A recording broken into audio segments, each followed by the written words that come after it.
Cette présentation concerne les personnes qui ont souffert d'un AVC, ont été hospitalisées en neurologie au CHU de Nîmes et souhaitent suivre une hygiène de vie en prévention des risques de récidive. Il existe deux types d'AVC, le plus courant, l'AVC ischémique, et l'AVC hémorragique qui est 4 fois moins courant. Ici, nous nous focaliserons sur le premier, l'AVC ischémique. Lors de votre AVC ischémique, une partie du cerveau n'a pas été irriguée, donc pas oxygénée, suite à un caillot qui a bouché la circulation sanguine. Ce caillot est issu d'un morceau de plaque d'athérome. Ce phénomène s'appelle l'artérosclérose. Nous voyons ici un schéma représentant une artère saine sur votre gauche. À droite, l'artère malade fixe des amas de graisse, fragilisant le tissu de l'artère. Un caillot peut se former et boucher directement l'artère à ce niveau. Dans d'autres cas, il va migrer dans la circulation sanguine générale et au final venir boucher un vaisseau plus fin, comme ceux de la tête par exemple. Voici les facteurs de risque de l'AVC. Ces éléments favorisent le développement de ces plaques d'athérome. L'hypertension artérielle, le diabète, le cholestérol, le tabac sont des facteurs de risque majeurs.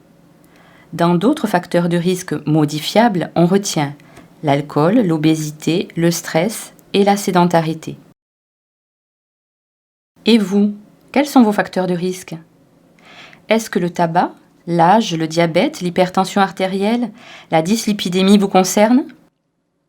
Avez-vous des antécédents familiaux de maladies cardiovasculaires, tels l'AVC ou l'infarctus du myocarde? Êtes-vous sédentaire, en surpoids?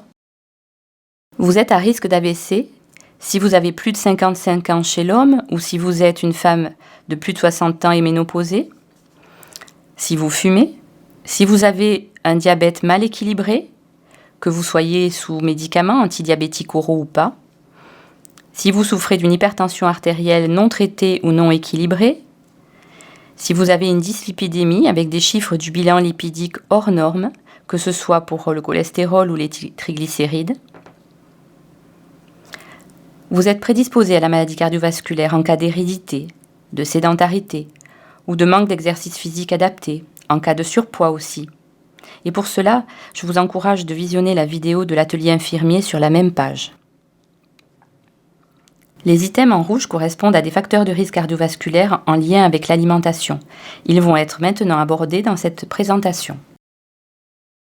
Selon la Société française neurovasculaire, la SFNV, 5 mesures permettent de prévenir à 80% les AVC.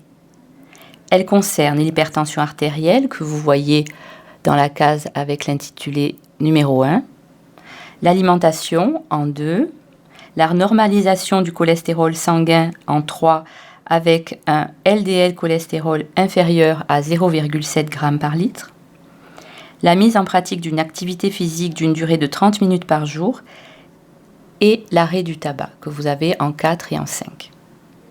Nous allons développer la mise en place de 2 actions de prévention entourées en rouge qui sont l'alimentation et le contrôle du cholestérol avec vérification du bilan lipidique.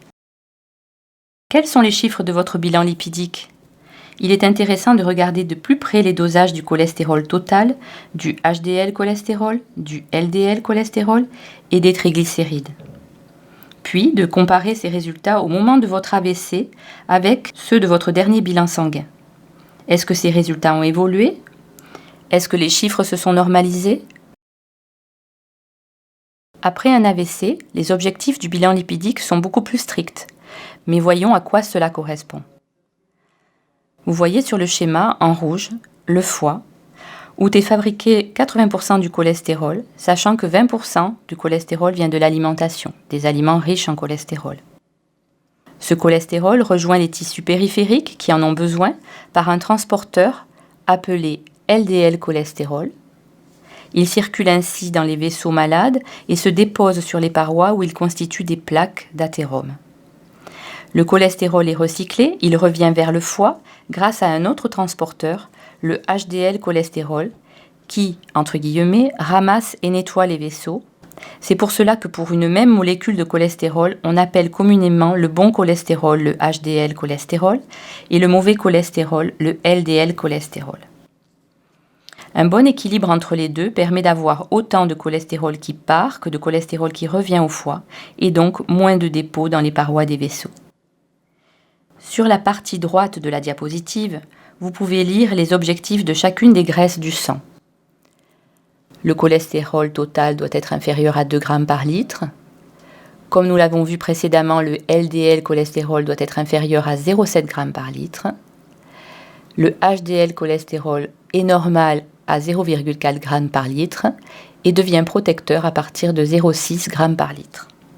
Les triglycérides, quant à eux, doivent être inférieurs à 1,5 g par litre. Ils sont principalement constitués par des sucres et l'alcool qui sont consommés. Mais comment allez-vous pouvoir améliorer votre bilan lipidique ? Depuis votre AVC, des statines vous ont été prescrites et ce traitement va limiter le LDL cholestérol. Il ne faut pas l'arrêter. Même si votre bilan s'est normalisé, il est important de le poursuivre puisqu'il participe à ce résultat. Par contre, les statines ne vont pas faire augmenter le HDL cholestérol. Seule l'activité physique d'endurance et une alimentation protectrice vont améliorer ces chiffres. Justement, quelle est votre alimentation habituelle ? Ici sont représentés les divers aliments par groupe d'aliments. Dans la première colonne, nous voyons le groupe des protéines, les viandes, poissons, œufs, auxquels s'ajoutent les plats cuisinés protéidiques, les charcuteries, les abats, les œufs. Deuxième colonne, nous avons les produits laitiers et le lait. Troisième colonne, la colonne des féculents, puis les légumes et les fruits, les graines oléagineuses, les matières grasses, les produits sucrés, ainsi que les boissons sucrées et l'alcool. La question à se poser est de bien repérer quels sont les aliments consommés, à quelle fréquence, en quelle quantité. Quel est donc votre profil alimentaire ? Votre alimentation est-elle protectrice ? C'est ce que nous allons examiner maintenant. Voici la proposition qui est faite pour organiser votre alimentation. Séparez les aliments en 2 grands groupes.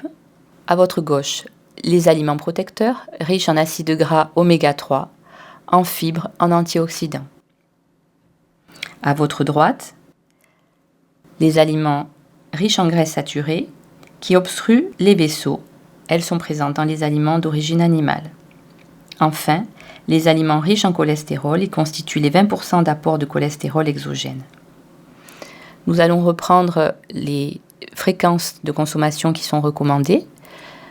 En ce qui concerne les aliments protecteurs, nous avons les huiles végétales, notamment l'huile d'olive, qui est riche en antioxydants, les huiles de colza, de noix, de noisettes, de lin, de cameline, qui sont riches en acides gras oméga 3. Il est recommandé de consommer 1 cuillère à soupe d'huile d'olive et 1 cuillère à soupe d'huile riche en oméga 3 par repas et par personne. Les poissons gras comme la sardine, le maquereau, les saumons, harengs et le thon sont riches en acides gras oméga 3. Vous pouvez en consommer 2 par semaine et compléter avec un poisson non gras à chair blanche. Les fruits oléagineux comme les noix, noisettes, amandes peuvent être consommés à raison d'une petite poignée par jour. Les légumes, les fruits, les légumes secs, les céréales, le pain sont riches en fibres. Ils peuvent être consommés à tous les repas. Légumes et fruits sont riches en antioxydants. Plus ils sont colorés, plus ils sont riches. Vous pouvez en consommer aussi à tous les repas, qu'ils soient crus ou cuits. Thé vert, épices et chocolat noir sont riches en antioxydants par exemple et peuvent être consommés pour compléter ces apports. Les aliments riches en graisses saturées qui obstruent les vaisseaux seront à limiter, mais vous pouvez tout de même consommer un fromage par jour, un fromage inférieur à 45% de matière grasse, une portion de 30 grammes, plus un laitage, plus un bol de lait par exemple. En ce qui concerne les aliments riches en cholestérol, ils sont à limiter aussi, ne pas dépasser une consommation d'un abat par mois, les œufs 4 unités par semaine. Quant aux crustacés et mollusques, gardez cette consommation pour les moments conviviaux, les moments de fête. En résumé, l'alimentation protectrice des maladies cardiovasculaires, comme l'alimentation méditerranéenne ou le régime crétois, est basée sur 4 grands axes. Limiter les graisses saturées qui bouchent les artères et limiter les aliments riches en cholestérol. Favoriser les graisses mono- et polyinsaturées, comme on a dit précédemment les acides gras oméga 3, qui protègent les vaisseaux. Consommer des aliments riches en fibres et en antioxydants à chaque repas et limiter la consommation d'alcool, de sucre et de sel. Pour limiter les risques de récidive, il suffit d'adapter vos fréquences de consommation en se calquant sur les fréquences recommandées. L'activité physique est à mettre en place ou à poursuivre en première intention. Enfin, maintenant que vous savez interpréter votre bilan, faites-le vérifier régulièrement. En bref, l'équilibre alimentaire est basé sur le plaisir à table, avec une grande variété d'aliments non transformés industriellement pour préserver leur saveur. Nous allons aborder ensemble aussi les cas particuliers de certains facteurs de risque, comme le diabète, l'hypertension artérielle, le surpoids ou l'obésité. La base alimentaire est la même. L'alimentation protectrice préconisée est aussi celle conseillée par le PNNS, le Plan National Nutrition Santé, de 2017 à 2021, que vous retrouverez sur le site du Haut Conseil de la Santé publique, dont vous voyez les repères nutritionnels sur le poster ci-contre. S'ajoutent quelques consignes spécifiques. En cas de surpoids localisé sur le ventre, constitué de graisse viscérale qui gêne le métabolisme abdominal, la prise de poids découle d'une alimentation supérieure aux besoins, au moins en quantité. Il est intéressant de se questionner sur sa manière de s'alimenter et de prendre du recul sur son propre comportement alimentaire. Est-ce que vous ne mangez que lorsque vous avez faim? Est-ce que vous ressentez vraiment cette faim? Est-ce que vous mangez machinalement, devant un écran, sans faim, F-A-I-M, et sans faim, F-I-N? Est-ce que vous ressentez la satiété, c'est-à-dire je n'ai plus faim, je n'ai plus envie de manger? Ou bien serait-ce une alimentation émotionnelle?